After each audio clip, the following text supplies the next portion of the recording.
Everybody, day 2 has begun. We are walking to our bus to go to the Acropolis this morning. We have these whisper syncs so that way we can hear. I'll be doing any sharing of information that I can. But here we go. There's Tom. All right, see you at the Acropolis.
What I'm going to try and do is repeat some of the things we're told. The marble I told you on the floor, or showed you on the floor, was actually put in for blind people to use their sticks. And that piece of marble goes all the way to the Arch of Hadrian. They did that for the Olympics, the 2004 Olympics, and they copied it from Japan. All the trees are wild olive trees. I love this.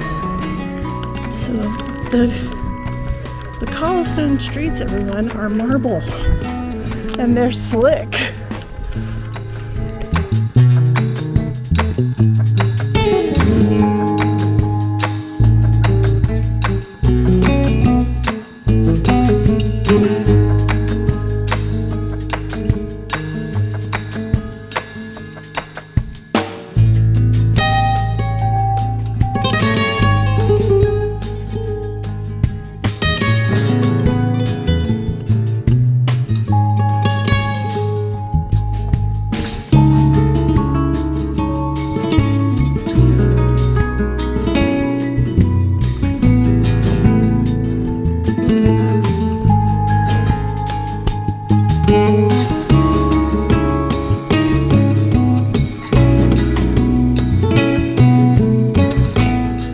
So Acropolis, city on a hill where the original city was, has that water, and there was water in a spring, but they built the wall to hide it from any enemies, so they didn't know where that was.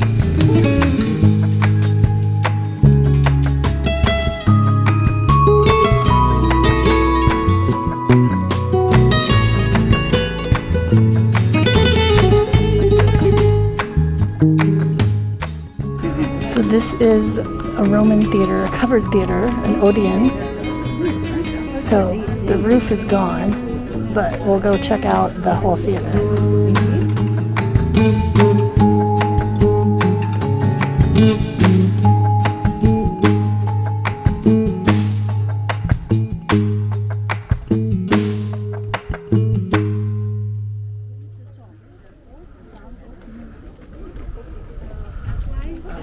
You can see the sea from up here.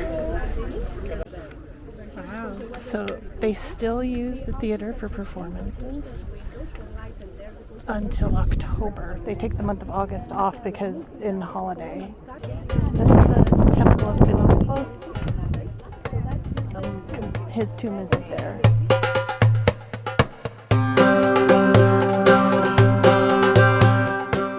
The theater and the tomb were AD built. The Acropolis was BC built, so she said that everything is BC is old, AD is new, regardless of the time. And then the Aegean Sea is right ahead of us, and straight line to Santorini and Crete.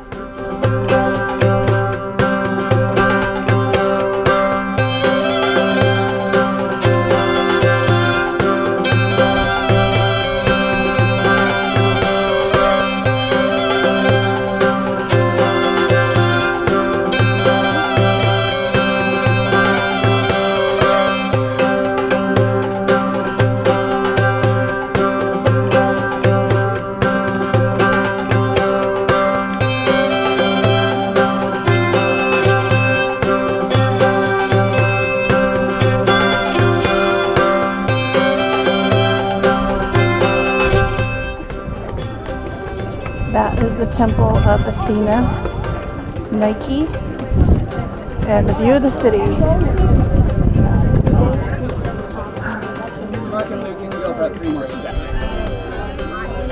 The hill right in front of us that has a flat top is the birthplace of democracy.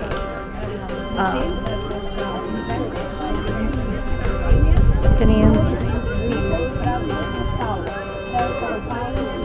So she just said demos means power, and demos means people, prophecy means power. So democracy is people power. That's the Greek word. That's where all of the votes were done. And they raised for yes and dropped something for no. So Socrates was there, Alexander the Great, all of them were there to talk. The Silver Dome is an observatory, which is cool. And then the Black Dome is also a observatory, but old and new.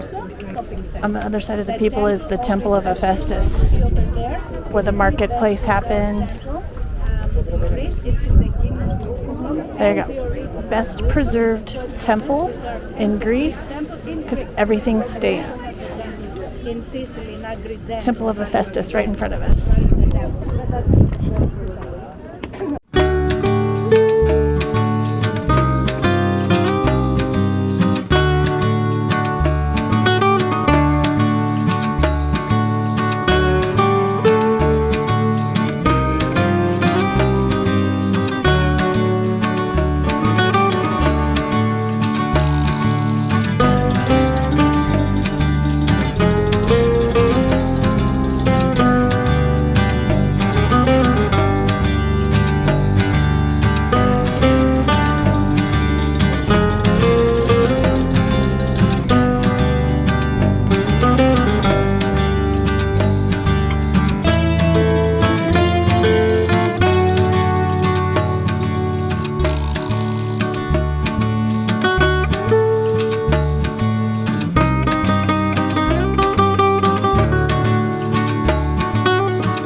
Fun fact that I found that I thought was cool is that the white of the marble and the blue of the sky are what the Greek flag, part of the symbolism of the Greek flag. It's the oldest flag in civilization, and it's based on the white marble and the blue sky, which I thought was cool.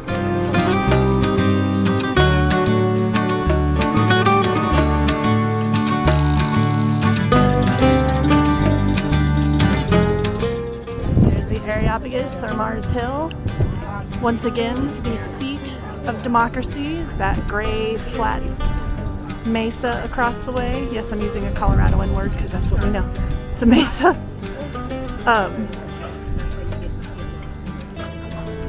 All right, next stop, Mars Hill. All right, everybody, here's our church kid moment. Tom and I are going to go on to Mars Hill, where Paul did the sermon to the unknown God and basically introduced Christianity to the Greeks. Let me show you some things. That plaque right there in front of us is a plaque of the sermon from Acts 17. Our God knew it all. So there is and it's in Greek, by the way, so that's kind of cool. There's the sermon. And then we're going to be going up the mountain. Behind us is the Acropolis with the Parthenon, Athena's temple, Poseidon's temple, the temple to both of them. So we couldn't see it all.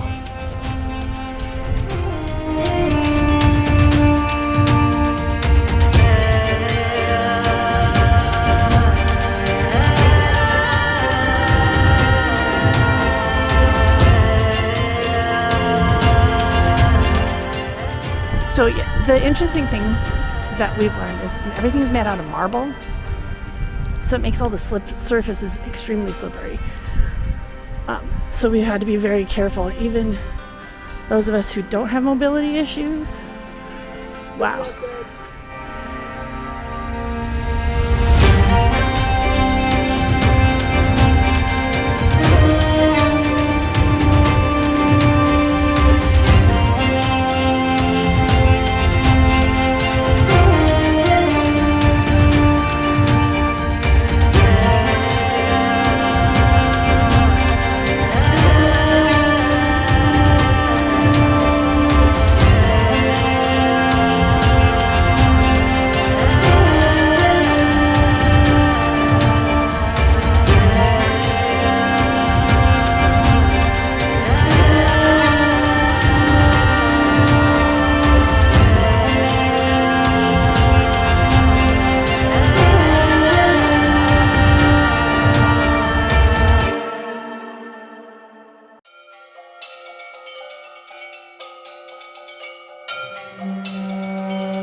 That's right, you're Slushy, hot day.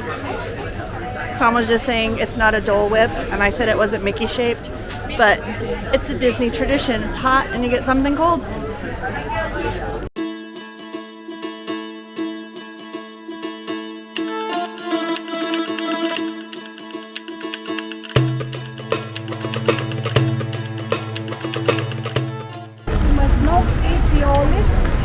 From the trees because they're very bitter.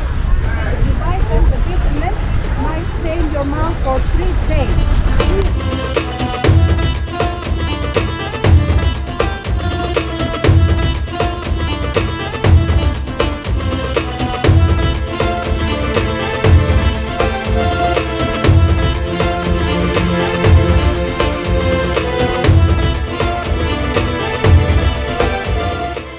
80,000 people accommodated here, and they had a basketball game here with Greece and Croatia. Greece won it in 1968.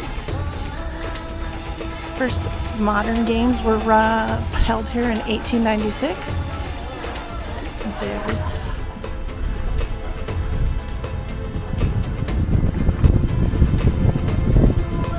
the stadium is still in use.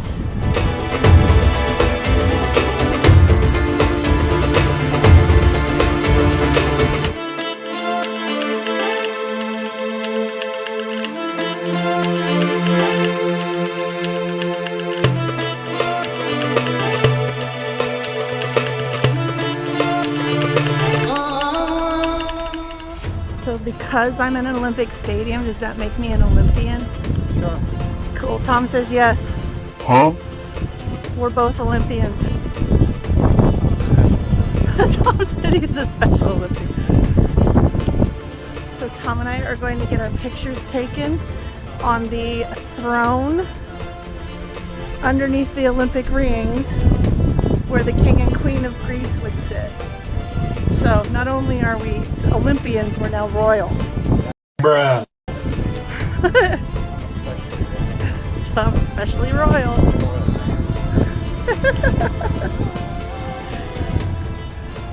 It's actually vast. Vast.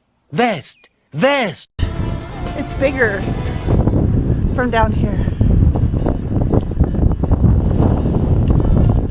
What we also learned is that it's always windy in Greece. So, stay tuned.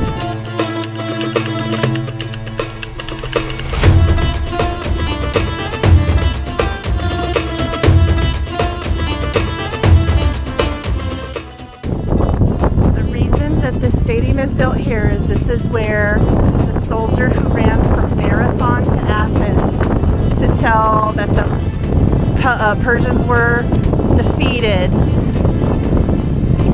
landed here and ended up here. So that's why this stadium is built here.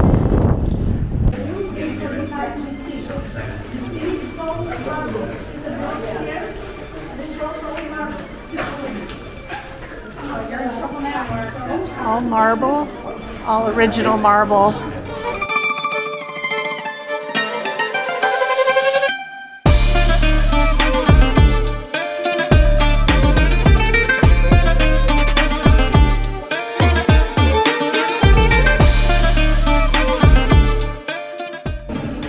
This is a drastically different temperature from outside to inside because the marble's keeping it nice and cool.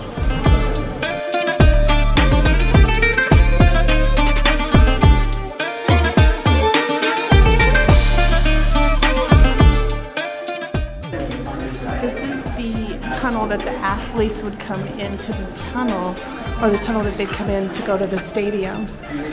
And now it's turned into a museum.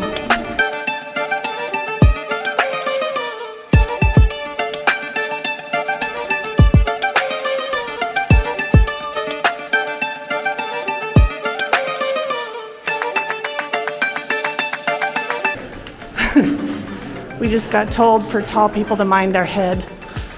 So, you know, thanks.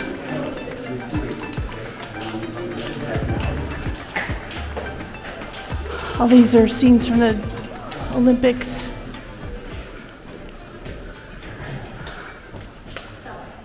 What we have here, it says the Tomb of the Athenians. It's the battlefield of Marathon. We say the battlefield of Marathon. In this battle, we had the Persians that fought against the Athenians. When we say Persia, we refer to the places of today's Iran and Iraq. That was in Persia. A victory of Athens in the Battle of Marathon. Okay, the Persians lost 6,400 men out of an army of 34,000, and the Athenians, out of an army of 10,000, they lost only 192. Wow.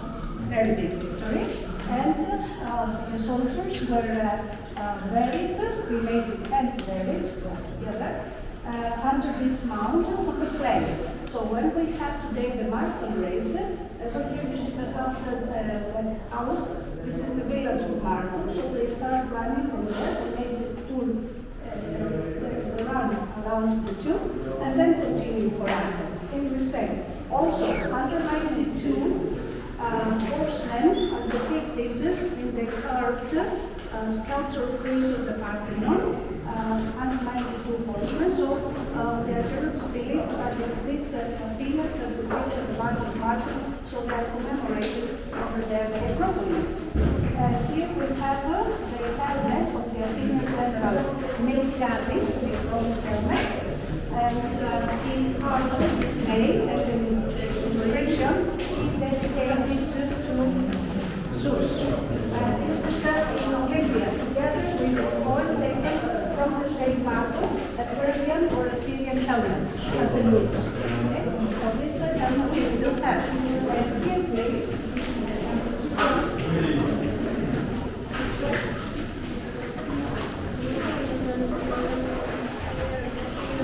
Here we have pictures. So okay,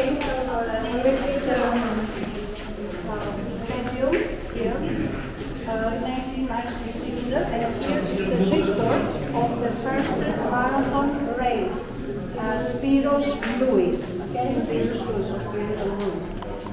He ran the distance at that time in 2 hours, 55 minutes and 50 seconds.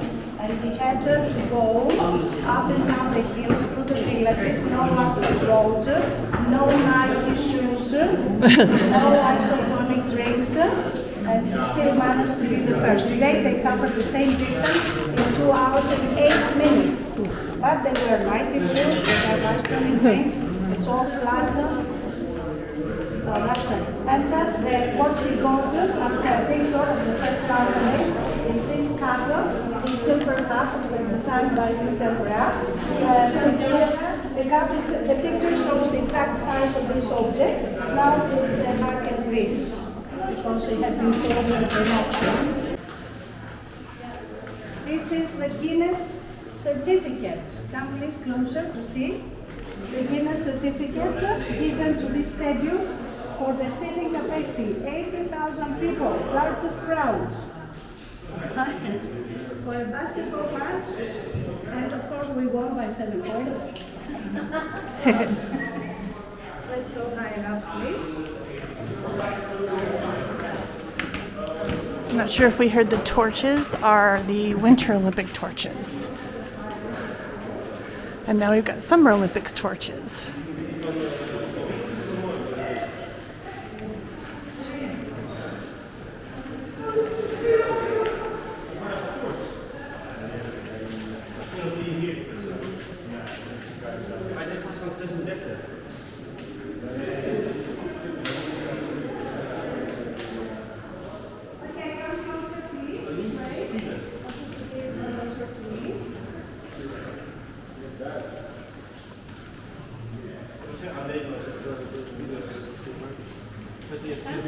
California, 1932, and now we have this again.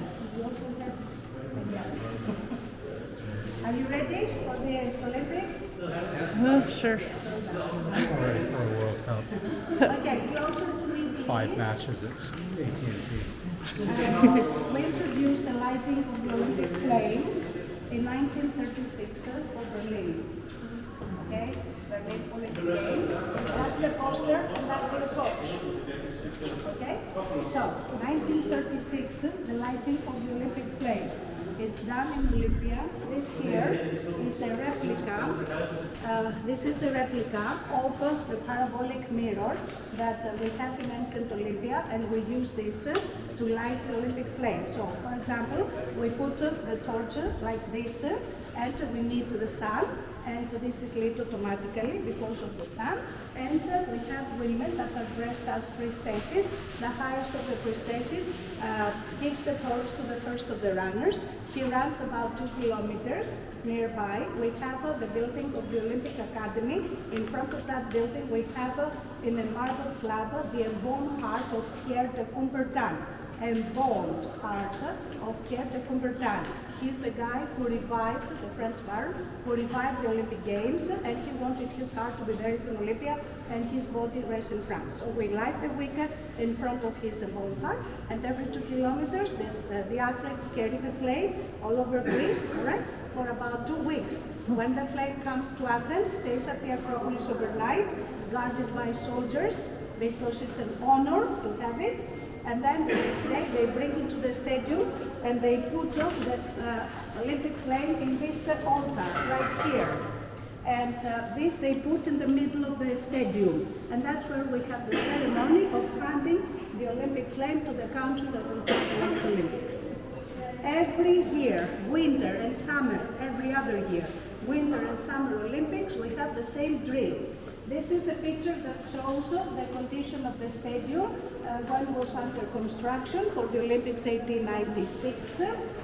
This is Athens Olympic Torch 2004, wood and aluminum. Here is the container that we put the Olympic flame when we need to move it from continent to continent on an airplane. And then some other things to show you. Here the Munich poster. It's the torch is like the telecommunications tower, 1972, with big problems at that time. Right? And I'll show you a couple more things that I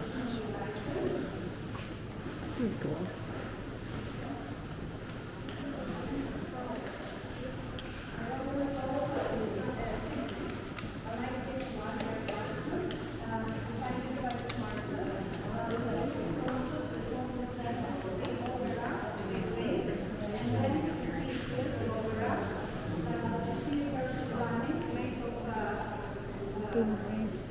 Boomerangs.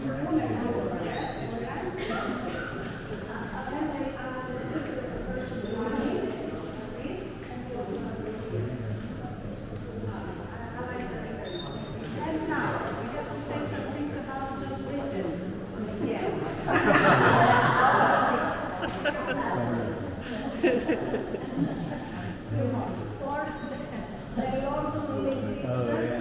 2012, instead of having one Olympic torch they had 204 petals, and they were very commercial. This is one of the social how they said were very during the Olympic Games. And they gave us a petal that responded to Greece, or corresponded to Greece. Okay, they can take it back and give us the skeleton. Also, they gave us these mascots. These are the mascots of the London Olympics. They can take it back and give us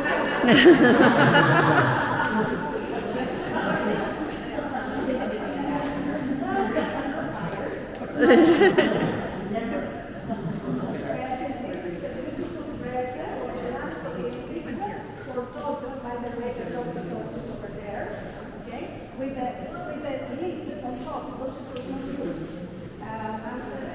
That's how we make it later, so many of these clothes have not been used. Anyway, so these are the dresses of the ladies that were in the ceremony of lighting the Olympic flag. And this was designed by a Greek designer, Mary Castrangos.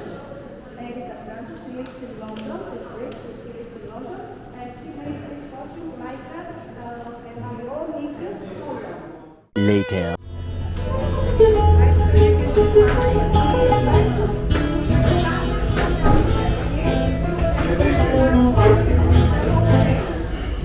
This table? Hey, here and now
Alright everybody, welcome to day 2 and goodbye day 2. I didn't do a welcome start video because we just jumped right in. It was Acropolis day, Olympic Stadium day, shopping day, resting day, hung out by the pool day. So anyway, it's been lovely. I've learned a lot. Our guide is a wealth of information and I have really no way of processing or brain dumping all of the stuff she taught us. Amazing history and everything that we learned about the Acropolis and the city of Athens and the Olympic Stadium and all of that. So it's been a good day. We're gonna do dinner. Tonight is actually the full moon festival. So we're gonna eat some food and then head over to their kind of city center, the equivalent to the Civic Center in Denver, and enjoy the evening and the full moon festival. So that is what we're gonna do. We're kind of looking forward to that and being part of that, and then we're gonna come back and we do Poseidon's Temple tomorrow. So we're back into more history and temples and sites that are museums. So we've seen a lot of museums, just not inside museums, outside museums. but it's been really great. So hopefully you enjoyed day 2. I had a blast.